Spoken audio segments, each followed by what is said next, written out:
Selamat sejahtera murid-murid.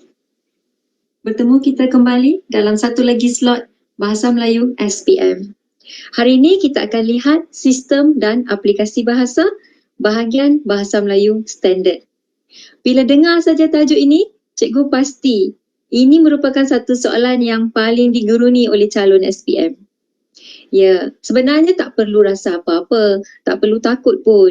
Ini bahasa Melayu klasik, yang mana bahasa Melayu klasik mempunyai pelbagai ciri yang perlu kita kuasai dahulu. Ya, sama-samalah kita lihat sekarang cara-cara atau teknik untuk menjawab soalan ini. Sebelum itu, kita lihat dulu maklumat-maklumat penting. Baiklah, soalan ini ialah soalan keempat dalam sistem dan aplikasi bahasa. Dan soalan ini tajuknya ialah mengalihkan petikan bahasa Melayu klasik kepada bahasa Melayu standard. Bahasa Melayu standard ini bermaksud bahasa Melayu moden, bahasa Melayu formal, ya, bahasa Melayu yang kita gunakan dalam urusan rasmi. Jadi, anda akan diberikan bahan petikan. Bahan petikan tersebut ialah teks Komsas tingkatan 4 dan tingkatan 5. Jadi mana-mana satu akan keluar, sama ada teks Komsas tingkatan 4 ataupun teks Komsas tingkatan 5. Jika kita lihat kembali, teks Komsas tingkatan 4 judulnya ialah Kepimpinan Melalui Teladan. Ingat lagi tak cerita dia? Okay, sinopsis dia. Okay, nanti kita bincangkan tentang sinopsisnya ya. Dan teks tingkatan 5 ialah Burung diterbangkan, dipipiskan lada. Okey, cikgu ulang, teks tingkatan 5, judulnya ialah Burung terbang dipipiskan lada. Nanti kita akan lihat secara mendalam sinopsisnya ya. Baik. Anda akan diberikan satu petikan yang mempunyai antara 50 hingga 60 patah perkataan. Petikan ini adalah mana-mana petikan ataupun mana-mana bahagian daripada teks Komsas yang telah kita pelajari. Dan jumlah markah untuk soalan ini bergantung kepada kehendak soalan. Mungkin 4 markah, mungkin 6 markah. Okay? Biasanya 6 markah kerana kesemua bahagian untuk bahagian tata bahasa ialah 30 dan selalunya untuk bahagian ini 6 markah. Jika 4 markah terlalu kurang, ya. Jadi kita bersedia untuk soalan yang 6 markah ya. Baik, bagaimana pemarkahannya? Pemarkahannya adalah secara holistik. Apa itu holistik? Holistik bermaksud secara menyeluruh, iaitu pemeriksa akan membaca bahagian teks anda, jawapan anda yang telah anda alihkan ke dalam bahasa Melayu standard. Jika jawapan anda hampir serupa dengan skema jawapan, maka markah anda akan tinggi.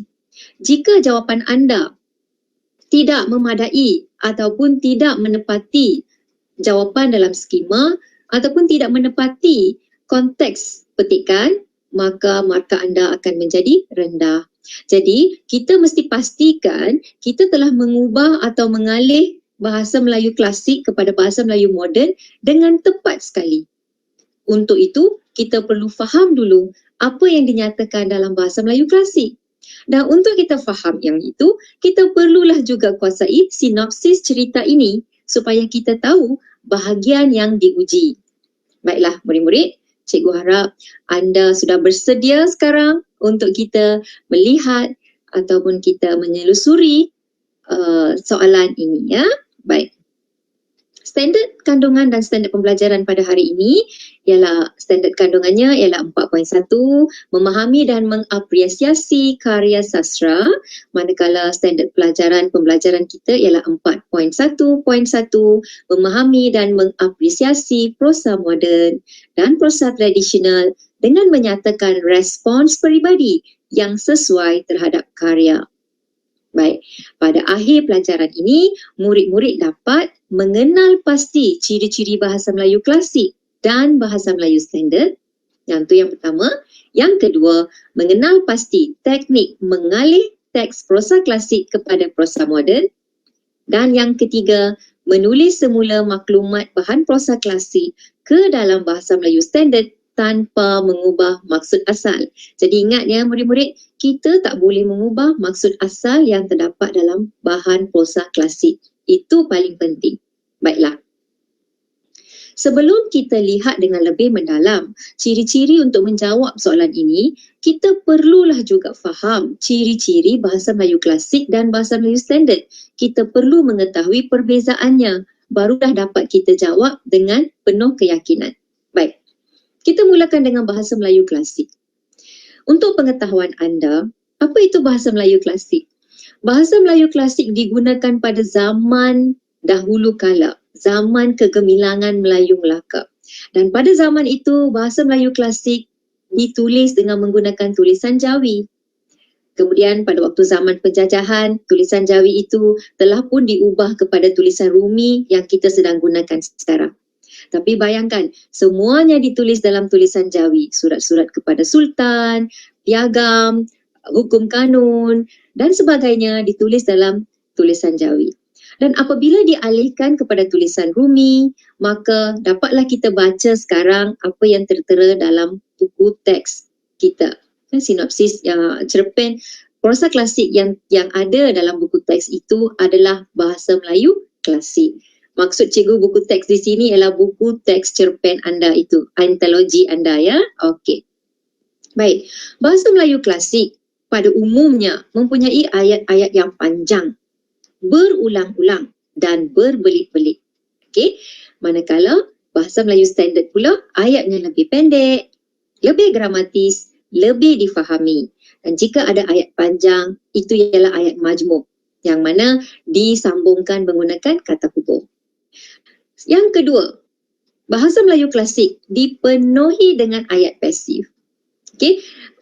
Sekali kamu baca, kamu akan dapati dalam satu muka surat itu ada berpuluh-puluh ayat pasif. Ya, tetapi dalam bahasa Melayu standard kita lebih mengutamakan ayat aktif. Sebelum itu, apa itu ayat pasif? Ayat pasif contohnya yang ada imbuhan di dan oli. Okey, contohnya dibunuh oleh Kertalasari, dimakannya, diambilnya, lalu diratapinya, macam tu. Jadi ada perkataan di yang banyak digunakan. Dan yang ketiga, ayat bahasa Melayu klasik juga kebanyakannya dalam susunan songsang. Okey, apa itu susunan songsang?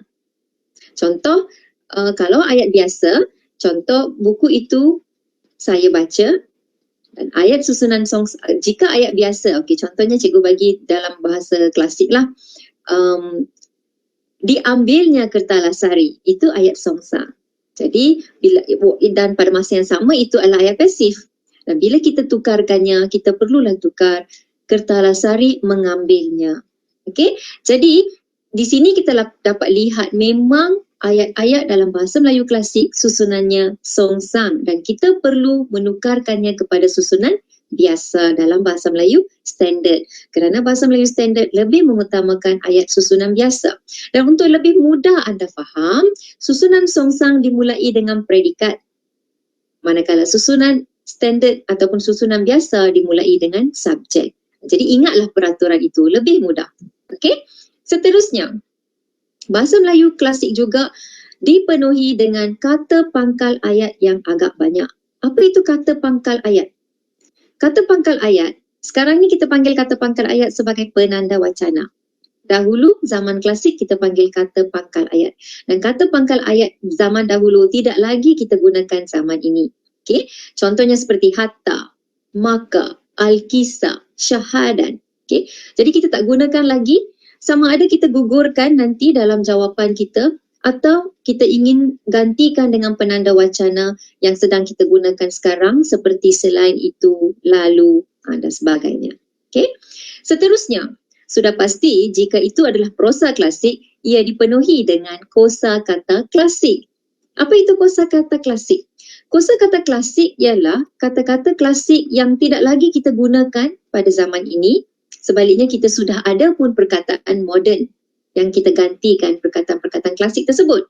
Contohnya sahaya yang bermaksud saya, bini yang bermaksud isteri, mashgul yang bermaksud sedih dan banyak lagi perkataan klasik yang digunakan dalam prosa klasik tetapi kita perlu ubahnya kepada bahasa Melayu standard ataupun bahasa Melayu moden, ya. Yang tu kita kena kenal pasti dulu. Jadi untuk itu kita perlu banyak membaca prosa klasik. Terutamanya prosa klasik yang bakal disoal. Kita perlu tahu maksudnya ya. Baik. Kemudian dalam BM klasik juga didapati penggunaan partikel agak banyak. Apa itu partikel? Partikel contohnya seperti pun, lah. Sebenarnya kita ada banyak partikel dalam bahasa Melayu seperti tah, kah. Tapi yang paling banyak digunakan dalam bahasa Melayu klasik ialah pun, penggunaan pun dan juga lah. Okey, ada banyak. Jadi dua perkataan ini akan diletakkan di merata-rata tempat dalam teks itu dan penggunaannya tidak perlu pun di situ. Jadi kita boleh gugurkan dalam bahasa Melayu standard. Begitu juga kata bantu klasik. Sebenarnya kata bantu bermaksud, contohnya cikgu bagikan contoh kata bantu ya, seperti sudah, telah, dapat, boleh. Tetapi dalam bahasa klasik, penggunaan kata bantu itu selalunya disalahgunakan. Contohnya dia akan digunakan berturut-turutan, telah dapat, sudah dapat, begitu berturut-turutan. Sebenarnya itu menyalahi tata bahasa dan kita juga ada kata bantu klasik yang agak klasik seperti demikian itu tidak lagi digunakan dalam bahasa Melayu standard sekarang ya. Contoh seraya. Seraya bermaksud sambil atau lalu. Tapi kita jarang menggunakan perkataan seraya sekarang. Okay. Jadi jika anda nampak bahasa kata bantu klasik dalam prosa klasik yang bakal anda alihkan nanti, anda boleh gugurkan atau gantikan dengan bahasa Melayu moden. Ya. Okey, kita teruskan. Kemudian, pastinya bahasa Melayu klasik pada zaman dahulu adalah berkisar ataupun diselitkan dengan bahasa istana. Untuk pengetahuan anda, bahasa istana masih digunakan sehingga sekarang. Jadi kita tak boleh ubah apa-apa perkataan yang ada ataupun apa-apa perkataan yang mewakili bahasa istana. Maksudnya di sini, bahasa istana perlu dikekalkan. Apa itu contoh bahasa istana? Perkataan seperti beradu, santap, mangkat, itu semua adalah penggunaan bahasa istana yang mana dalam jawapan bahasa Melayu standard anda boleh kekalkan. Okay, anda boleh kekalkan, tetapi jika anda rasa anda tahu maksudnya, okay, anda tahu maksudnya, anda masih boleh gunakan. Okay, dan cuma anda untuk keselamatan anda ataupun untuk lebih selamatkan diri kita, penggunaannya lebih baik dikekalkan. Ya, baik. Untuk kata ganti nama diri yang juga merupakan bahasa istana, contohnya baginda, ananda, nenda, ayahanda. Jadi ini kata ganti nama diri dalam bahasa istana, kita boleh kekalkan. Okey, dan perlu kekalkan. Okay. Jadi kesimpulannya bahasa istana memang perlu dikekalkan. Kerana bahasa istana juga merupakan bahasa formal yang masih kita gunakan dalam bahasa Melayu standard. Okey. Baik, kemudian anda juga akan nampak banyak penggunaan kosakata Arab. Kenapa pula ada penggunaan kosakata Arab? Okey, apabila munculnya bahasa Melayu klasik, pengaruh agama Islam adalah sangat tinggi ataupun banyak dalam zaman kegemilangan zaman Melayu Melaka dahulu ya. Jadi banyak kosakata Arab yang dibawa masuk dalam bahasa Melayu klasik dan kebanyakannya adalah dari aspek keagamaan, undang-undang dan sebagainya. Jadi perkataan-perkataan ini haruslah dikekalkan. Contohnya seperti berzikir, perkataan seperti yang lebih menyentuh kepada keagamaan ya. Jadi Tuan Si di Arab iaitu nama kepada seorang watak yang memang dia merupakan seorang yang warak, jadi perkataan seperti warak. Jadi itu semua kita perlu kekalkan ya. Baik. Dan kata nama khas seperti nama tempat seperti Majapahit, Patik Gajah Mada, Kertalasari, Laksamana dan semua nama tempat Daha yang ada di situ kita perlu kekalkan. Sudah tentu kita tak boleh ubah itu semua. Itu semua maklumat-maklumat yang penting ya. Jadi inilah ciri-ciri bahasa Melayu klasik dan bahasa Melayu standard yang perlu anda kuasai dahulu sebelum anda mula menjawab. Sekarang kita beralih kepada teknik menukarkan bahasa Melayu klasik kepada bahasa Melayu standard. Sebenarnya ada teknik. kita tak boleh hanya baca dan seterusnya kita mengubahnya. Kita perlu pergi langkah demi langkah. Ikutlah langkah demi langkah ini untuk mendapatkan jawapan yang sangat-sangat baik dan yang meyakinkan lah, ya. Baik, pertama sekali, anda perlu baca dan fahami keseluruhan teks yang dibekalkan. Pastikan anda baca dari awal sehingga akhir. Baca dan fahami. Kemudian, kenali bahagian plot petikan tersebut. Kenali sama ada adakah itu bahagian permulaan cerita, adakah itu ialah bahagian pertengahan atau climax, adakah itu ialah bahagian perkembangan, adakah itu bahagian peleraian.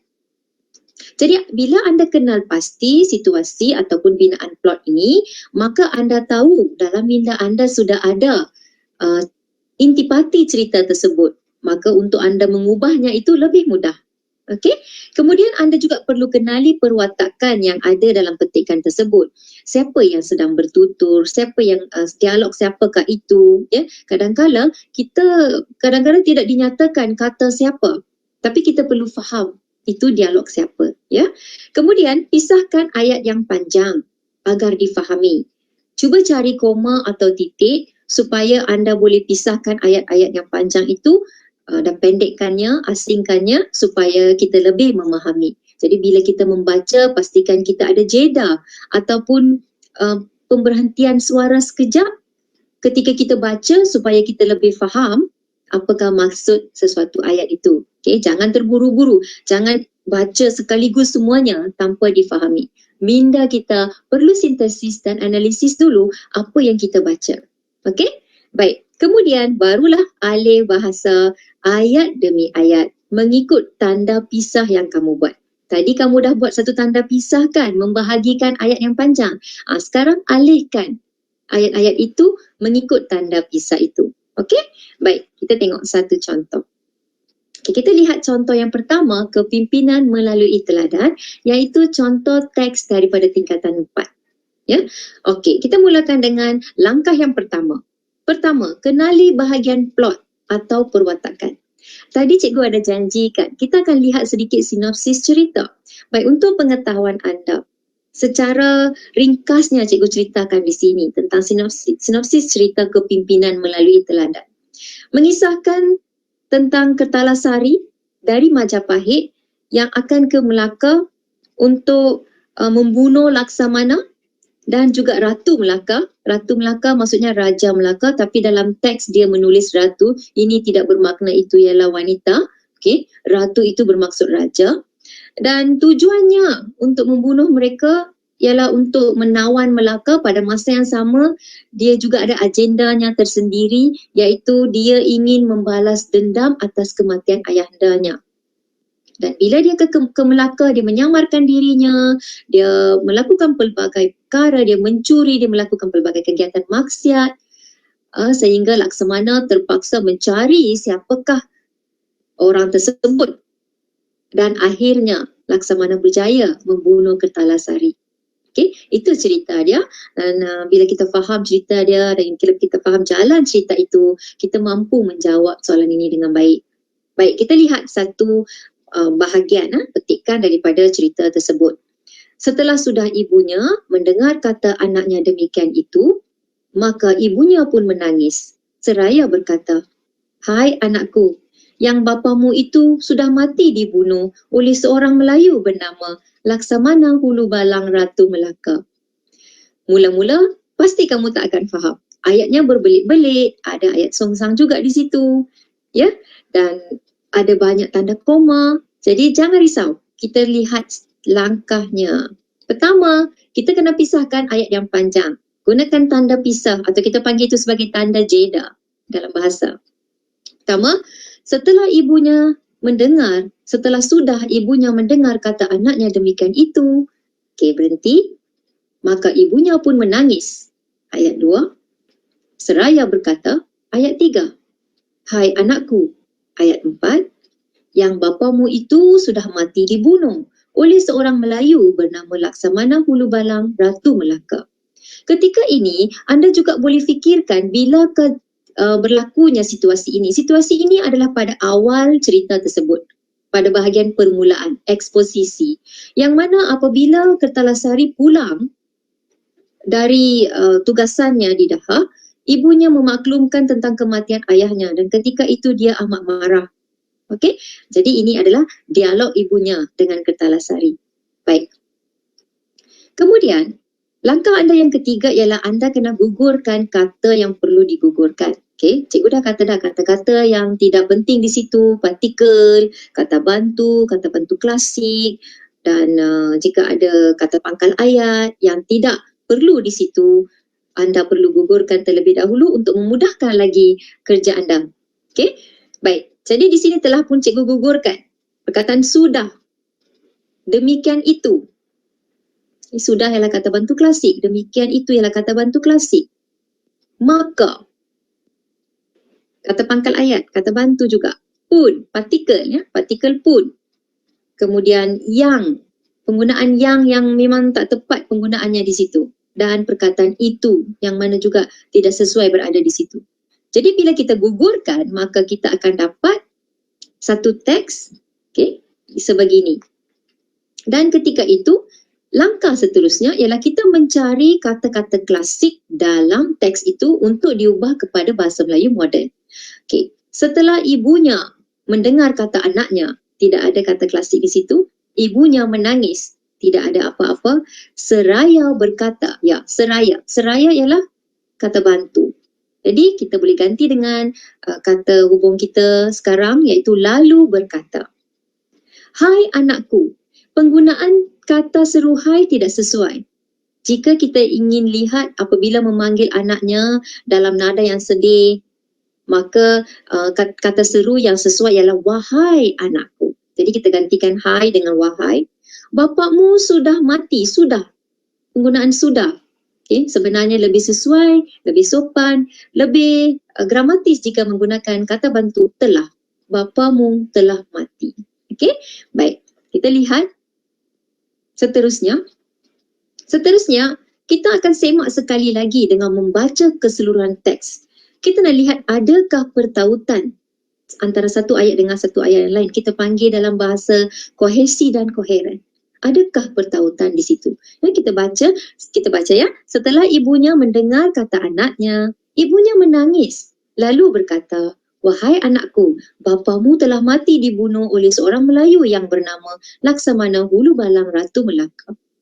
Dan kita mendapati perkataan dan cikgu telah pun menukarkan telah mati dibunuh oleh seorang Melayu. Kalau kita lihat asal tiada perkataan yang, di sini jika kita letakkan perkataan yang lebih sesuai. Jadi apabila kita membaca kembali keseluruhan teks dan jika ada apa-apa kata hubung yang perlu ditambah bagi kegramatisan ayat atau lebih bagi ayat itu lebih manis dibaca, lebih lengkap, maka kita boleh tambah kata hubung yang sesuai supaya ayat tu gramatis ya. Jadi di sini cikgu telah menambah perkataan seorang Melayu yang bernama. Okey.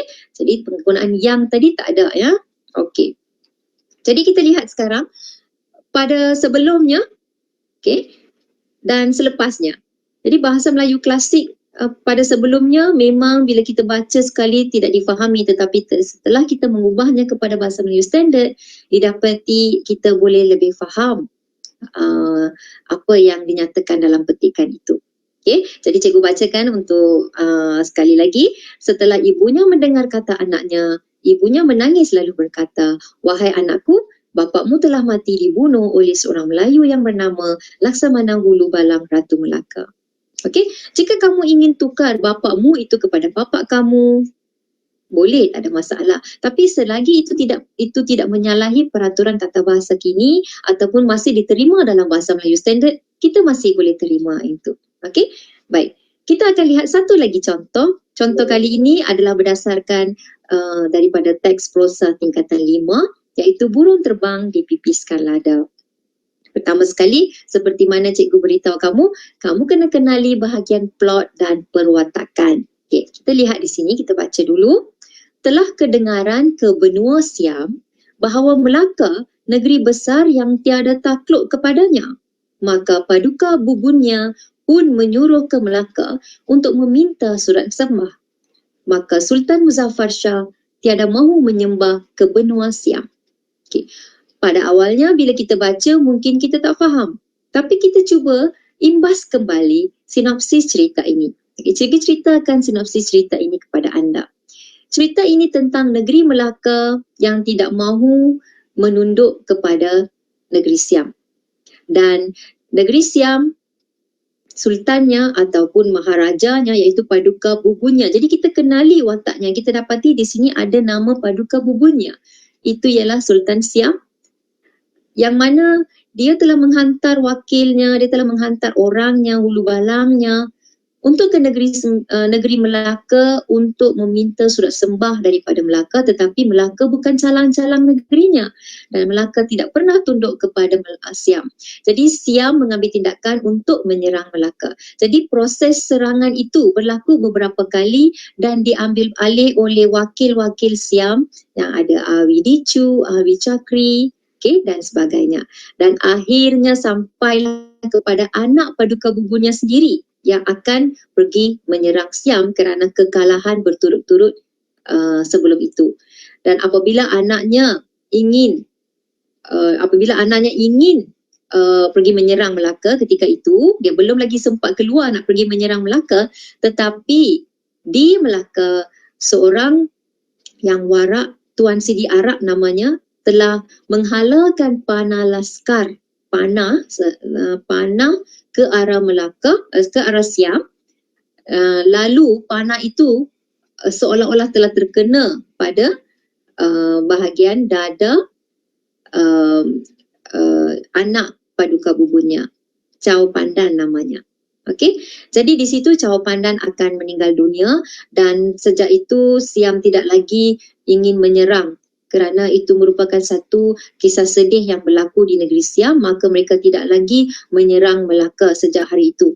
Jadi inilah ceritanya, sinopsisnya, iaitu proses serangan Siam terhadap Melaka dan bagaimana Melaka mengelakkan proses tersebut. Ya, baik. Jadi kalau kita lihat di sini, setelah kita kenali bahagian plot ini, kita dapati ini adalah bahagian awal sekali, ya, bahagian pertama, bahagian permulaan, bahagian eksposisi cerita Burung Terbang Dipipiskan Lada. Kita lihat.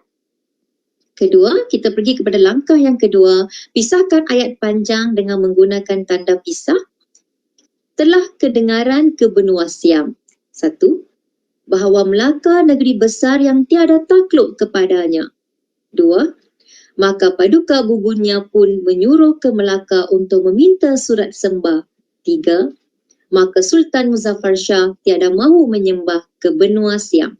Empat, jadi kita pisahkan macam ni, langkah demi langkah, perlahan-lahan, dapatlah kita jawab dengan mudah, tak perlu risau. Kedua, gugurkan kata yang perlu digugurkan.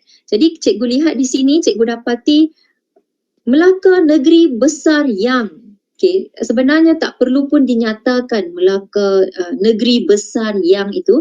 Jadi kita gugurkan. Kita boleh katakan dia Melaka sebuah negeri yang, tapi kita gugurkan dulu. Sebab maksud Melaka di sini ialah Melaka, tak perlu nyatakan negeri yang besar atau kecil. Jadi cikgu gugurkan negeri besar yang, gugurkan seperti biasa maka, gugurkan seperti biasa partikel pun, dan ada satu lagi maka di situ telah pun digugurkan.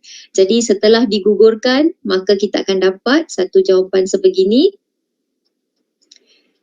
Cari dan gantikan kata BM klasik dengan kata BM moden.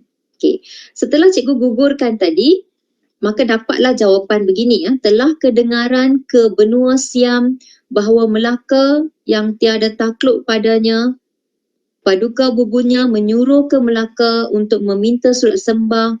Sultan Muzaffar Shah tiada mahu menyembah ke benua Siam. Jadi yang telah cikgu kuningkan di sini ialah kata bahasa Melayu klasik yang boleh kita ubah kepada bahasa Melayu moden kerana dia mengganggu kelancaran ayat. Adakah ayat seperti telah kedengaran? Maka kita boleh ubah, kita boleh faham bahawa telah kedengaran itu bermaksud setelah mengetahui benua Siam. Jadi kita buang ke tadi dah kan. Setelah mengetahui benua Siam bahawa Melaka tiada takluk. Apa maksud tiada takluk? kita boleh faham tiada takluk maksudnya tidak mahu tunduk. Jadi perkataan klasik tiada takluk itu kita gantikan dengan tidak mahu tunduk. Paduka bubunya menyuruh ke Melaka. Ayat itu agak tergantung. Apa maksud menyuruh ke Melaka? Maksudnya mengarahkan wakilnya, mengarahkan hulu balangnya.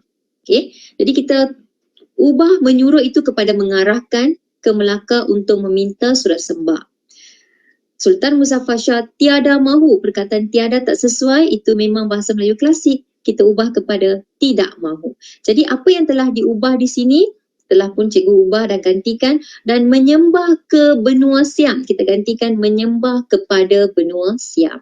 Okey, kita lihat jawapannya. Setelah kita gantikan, setelah kita buang semuanya, maka dapatlah jawapan sebegini. Namun, kita kena semak sekali lagi dengan membaca keseluruhan teks, sama ada teks ini ada kohesi dan koherennya, boleh difahami, ayatnya gramatis lancar. Okey, kita lihat. Setelah mengetahui benua Siam, bagaimana ayat itu seolah-olah ada masalah. Setelah mengetahui benua Siam, okey, ayat itu kita panggil sebagai masih lagi dalam keadaan songsang. Jadi ini perlu diubah. Nanti kita ubah, kita tengok ya. Yang kuning itu merupakan satu kesalahan ayat songsang. Bahawa Melaka tidak mahu tunduk kepadanya, paduka bubunya mengarahkan ke Melaka. Mengarahkan, cikgu kuningkan di situ, itu ayat tergantung. Dia mengarahkan siapa? Jadi kita memerlukan satu maklumat tambahan di situ. Barulah nampak ada kohesinya. Untuk meminta surat sembah, Sultan Muzaffar Shah tidak mahu menyembah. Jadi di situ, kita boleh letakkan satu penanda wacana pertentangan. Namun Sultan Muzaffar Shah tidak mahu menyembah. Jadi apabila tak ada penanda wacana itu, kita tidak nampak koheren di situ. Jadi kesimpulannya, selepas kita baca sekali lagi dan kita mendapati masih ada lagi sedikit-sedikit masalah yang perlu dibetulkan, kita boleh betulkan. Dan beginilah jawapannya.